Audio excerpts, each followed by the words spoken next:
শুভ সকাল বন্ধুরা। আজকের এই সকালটা দেখে মনে হচ্ছে যে বর্ষাকাল। খুব জোরে বৃষ্টিটা হচ্ছে। সবাই এটাই চেয়েছিল। আমরা যেহেতু গ্রামে থাকি আর কৃষিকাজই আমাদের প্রধান জীবিকা, তাই এই বৃষ্টিটা কিন্তু আমাদের খুব দরকার ছিল। তোমাদের ওয়েলকাম করলেও এখন কিন্তু তোমাদের ভালো মন্দ কিছুই জানা হয়নি। তো বন্ধুরা, তোমরা সবাই কেমন আছো? আশা করি তোমরা যে যেখানে আছো এবং যেখান থেকে আমার ব্লগটা দেখছো প্রত্যেকেই খুব ভালো আছো এবং সুস্থ আছো। ঈশ্বরের আশীর্বাদ আর তোমাদের ভালোবাসায় আমি এবং আমার পরিবারের প্রত্যেকেই খুব ভালো আছে এবং সুস্থ আছি।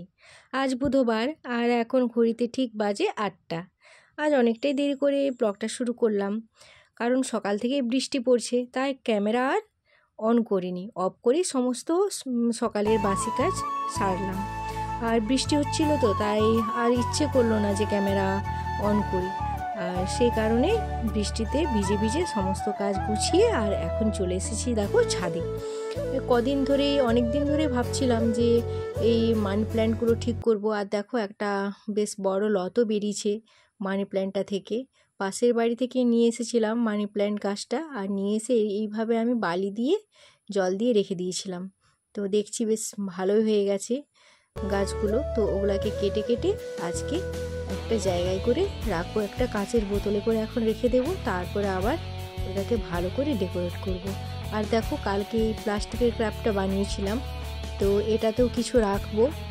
আর আমি গোবর সার মাটি কিছু তুলে নিয়ে এসেছি, তো ওইটা দিয়েই লাগাবো। আর ওইটা দিয়ে লাগালে কি বলো তো, গাছগুলো একটা ভালো খাদ্য পায়, পুষ্টি পায়, আর গাছগুলো ভালোও থাকে। আর সেই কারণে আমি ওই গোবর মাটি করেই নিয়ে চলে এসেছি। আর এখন ওই প্লাস্টিক ক্র্যাপটার মধ্যে ভরে নিচ্ছি।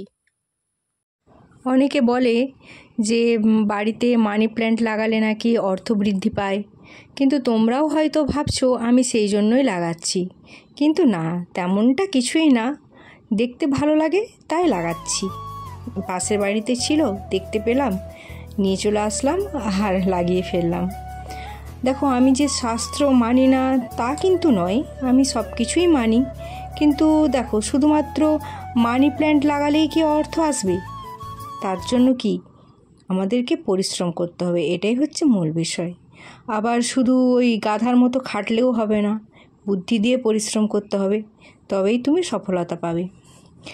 আজ বৃষ্টি পড়ছে আর বাইরে তো কোনো কাজই করতে পারবো না, তাই ভাবলাম যে আজকে এই গাছগুলোকে ঠিক করব আর একটা কাচের বোতলকে ডেকোরেট করব আর তোমাদের সাথে একটা মজার গল্প শেয়ার করব। তো বন্ধুরা, তোমরা ব্লগটা কন্টিনিউ দেখতে থাকো, আশা করি তোমাদের ভালো লাগবে। জঙ্গলে অনেক পশু পাখি থাকতো, আর তার সাথে থাকতো একটি হরিণ। তার নাম ছিল রঙ্গিলা। সে খুবই মিষ্টি স্বভাবের ছিল, সবাইয়ের সাথে মিলেমিশে থাকতো আর সবাইয়ের খেয়াল রাখতো। কারো শরীর খারাপ হলে তার সেবা শুশ্রূষা করতো। আর সে যেখানটাতে থাকতো সেখানে অনেক গাছপালা, ঘাস, ফলমূল ভরেছিল।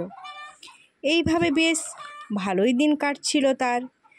হঠাৎ করে একদিন তার খুব শরীর খারাপ হলো আর সে খুবই অসুস্থ হয়ে পড়ল। এমনকি তার উঠে দাঁড়াবার আর শক্তি রইল না। কিন্তু সেই রঙ্গিলাকে দেখতে কেউ আর আসলো না। তখন রঙ্গিলা মনে মনে খুব কষ্ট পেল আর ভাবতে লাগলো, আমি সবাইকে কত ভালোবাসি, আর আজ আমি এত অসুস্থ, আমাকে কেউ দেখতে আসলো না। তখন হঠাৎ একদল হরিণ আসলো রঙ্গিলার কাছে এবং তারা হরিণকে জিজ্ঞাসা করলো যে তুমি কেমন আছো? তোমার খুব শরীর খারাপ, তাই আমরা এসেছি তোমাকে দেখতে। তুমি তো আমাদের বন্ধু হও, তাই আমরা এসেছি। তো রঙ্গিলা তখন তাদের কথা শুনে মনে মনে ভীষণ খুশি হলো, আর সে ভাবলো তার বন্ধুরা তাকে খোঁজ নিতে এসেছে। কিন্তু কিছুক্ষণ পর সে দেখে সেই হরিণগুলো তার লাগানো গাছের সব ফল, ঘাস সব খেয়ে নিয়েছে। তার খাবার মতো আর কিছুই অবশিষ্ট পড়েনি। তার তখন খুব মন খারাপ হয়ে গেল। তখন একটি ভালুক তার কাছে আসলো তার জন্য ফল ও ওষুধ নিয়ে। আর সেই ফল আর ওষুধ খেয়ে রঙ্গিলা আগের মতো সুস্থ হয়ে উঠল। আর তখন ভালুক তাকে বলল বন্ধু তুমি চিন্তা করো না, আমরা আবার আগের মতো করে ঘাস গাছপালা লাগাবো।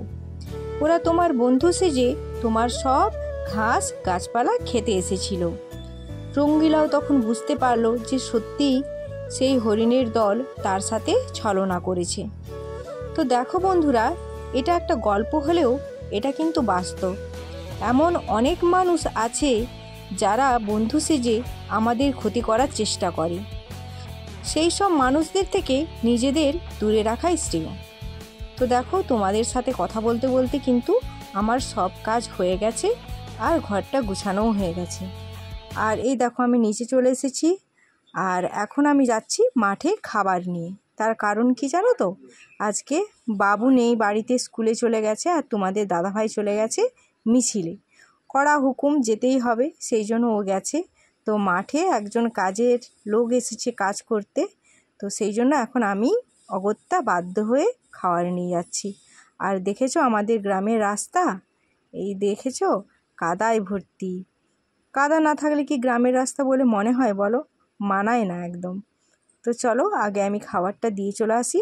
আমি কিন্তু পায়ে জুতো পায়ে দিইনি, এমনি খালি পায়ে আসছি, কারণ জুতো পরে এখানে হাঁটা যাবে না।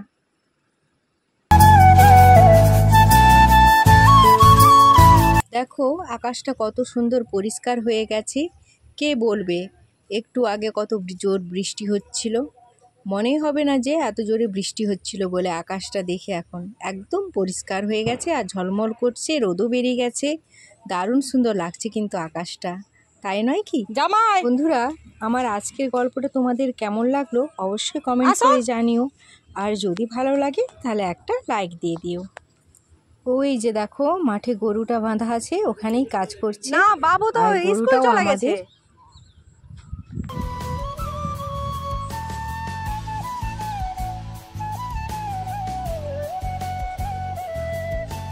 আমি বলি জামাইও এখনো আসেনি, আর তোমার দাদা চলে গেছে মিছিলে দিয়ে। তখন ওই জন্য আমি বলি না যাই, খাবারটা দিয়ে আসি, কতক্ষণে খাবে।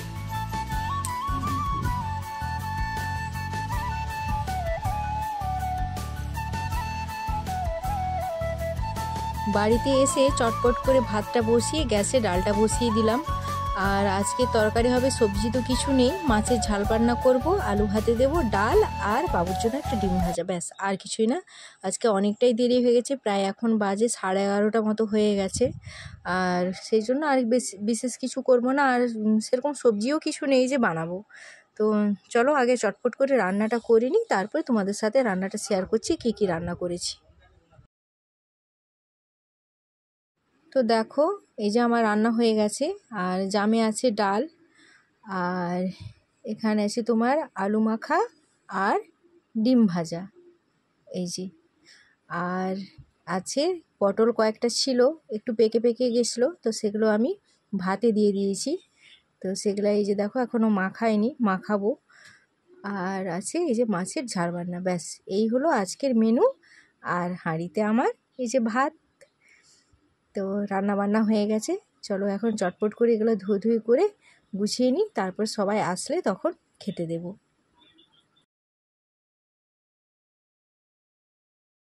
দেখো দুপুরে খাওয়া দাওয়া করে একটু রেস্ট নিয়েছিলাম, আর এখন বিকেল হয়ে গেছে। আর তোমাদেরকে একটা জিনিস দেখাচ্ছি, দেখো এই যে আদা গাছ লাগিয়েছিলাম, তো দেখলাম আদাগুলো বেরিয়েছে গাছগুলো। তো দেখো কেমন বেরিয়েছে আদা গাছগুলো, সেইভাবে এখনও গ্রোথ হয়নি, কিন্তু সবগুলোতেই বেরিয়েছে, একটাও মিস যায়নি, সবগুলোই হয়েছে। আর এখানে দেখো কতগুলো হলুদ গাছও হয়ে গেছে, মানে হলুদের মুড়োগুলো ছিল সেগুলোই ফেলে দিয়েছিলাম, সেগুলো থেকে কেমন গাছ হয়ে গেছে বড় বড়। আর এই যে দেখো আমাদের রাস্তার কাজ চলছে, বালি বেছানো হয়ে গেছে। আশা করছি হয়তো আর 1 মাসের মধ্যে যদি বৃষ্টি না হয় তাহলে কিন্তু রাস্তা কমপ্লিট হয়ে যাবে আমাদের। তো যাই হোক বন্ধু, চলো আজকের এই ব্লগটা আর কন্টিনিউ করছি না, তার কারণ ফোনটা একটু তোমাদের দাদাভাই নিয়ে যাবে, তো সেই কারণে আর তো ভিডিও করতে পারবো না। আর সেই জন্য আজকের ব্লগটা এই পর্যন্ত, আবার দেখা হবে আগামী একটি নতুন ব্লগের সাথে। তো ততক্ষণের পর্যন্ত সবাই ভালো থেকো, সুস্থ থেকো, নিজের খেয়াল রেখো, নিজের পরিবারের খেয়াল রেখো। টাটা।